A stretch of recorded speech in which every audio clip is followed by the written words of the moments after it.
Hello friends, I am Guddu good and you are welcome in Guddu good official channel. आज के video के माध्यम से हम लोग पढ़ेंगे नंबर 6 में इंडिफिनाइट प्रोनाउन।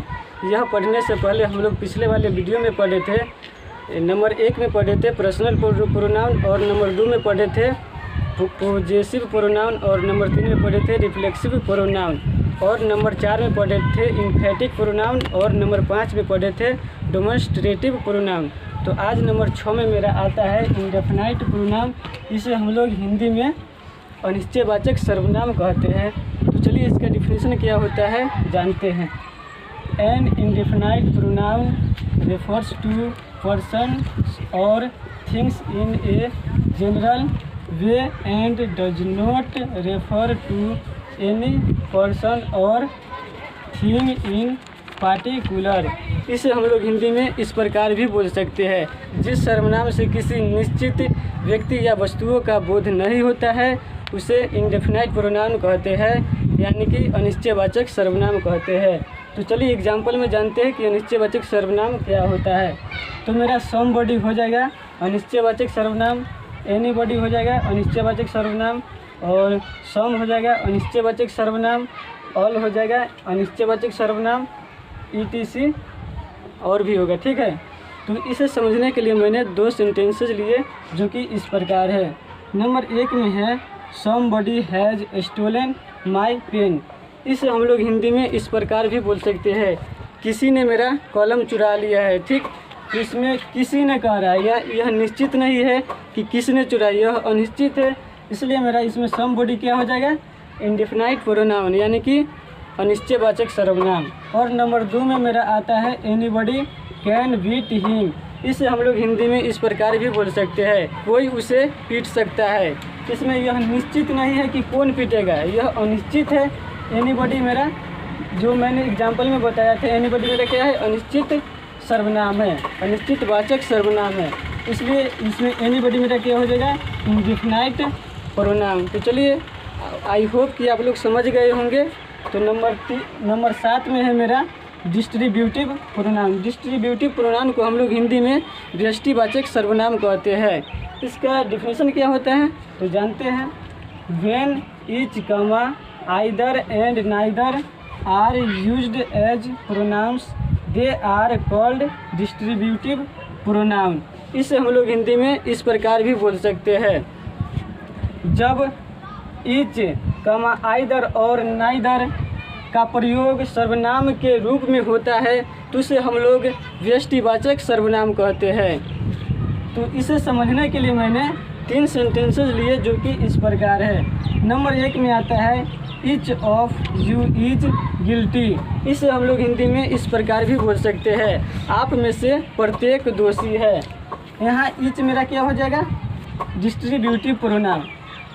ठीक है, और ईच का मतलब होता है प्रत्येक। ठीक है, और नंबर 2 में आता है either of you can take this book. इसे हम लोग हिंदी में इस प्रकार भी बोल सकते हैं, आप में से कोई भी इस पुस्तक को ले सकते हैं। और आइदर को हम लोग हिंदी में इस प्रकार भी बोल सकते हैं, दोनों में से कोई एक। और नंबर 3 में आता है neither of the 2 boys was absent. इसे हम लोग हिंदी में इस प्रकार भी बोल सकते हैं, दोनों में से कोई भी लड़के अनुपस्थित नहीं था।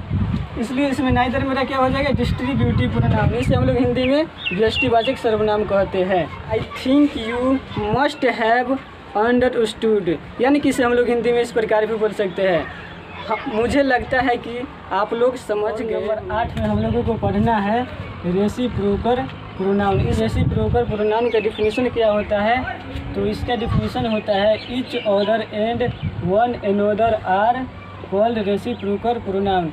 इसे हम लोग हिंदी में इस प्रकार भी बोल सकते हैं, ईच अदर और वन अनदर को हम लोग परस्पर बोधक सर्वनाम कहते हैं। इसे हम लोग एग्जाम्पल के माध्यम से समझते हैं।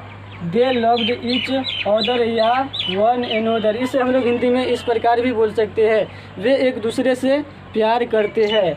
यहाँ पर आप लोग नोट कर सकते हैं ईच अदर या वन अनदर का अर्थ होता है एक दूसरे को। ठीक है, तो इसमें ईच अदर या वन अनदर मेरा क्या हो जाएगा रेसिप्रोकल प्रोनाउन, यानी कि परस्पर बोधक सर्वनाम। तो चलिए आप लोग समझ गए होंगे। तो नंबर 9 में चलते हैं, रिलेटिव प्रोनाउन।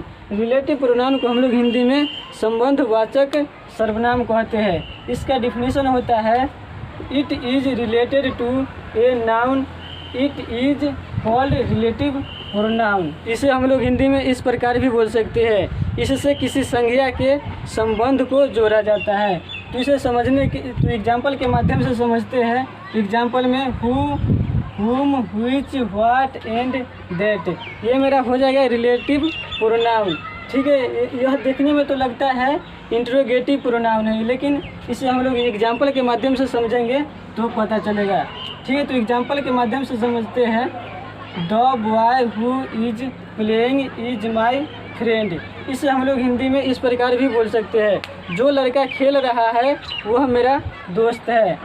यानी कि हु मेरा क्या संबंध को जोड़ रहा है, संबंध बता रहा है, इसलिए हु मेरा हो जाएगा रिलेटिव प्रोनाउन यानी कि संबंधवाचक सर्वनाम। तो नंबर 10 में आता है इंट्रोगेटिव प्रोनाउन। इंट्रोगेटिव प्रोनाउन को हम लोग हिंदी में प्रश्नवाचक सर्वनाम कहते हैं। इसका डिफिनीशन क्या होता है तो चलिए जानते हैं।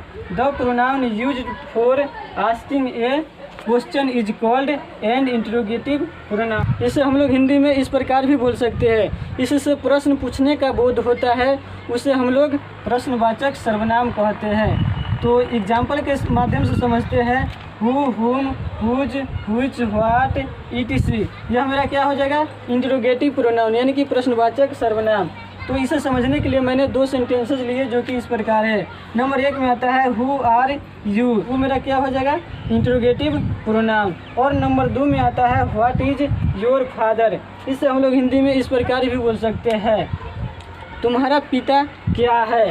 ठीक है, यहाँ पर मैं प्रश्न पूछा, इसलिए यहाँ पर व्हाट क्या हो जाएगा इंट्रोगेटिव प्रोनाउन।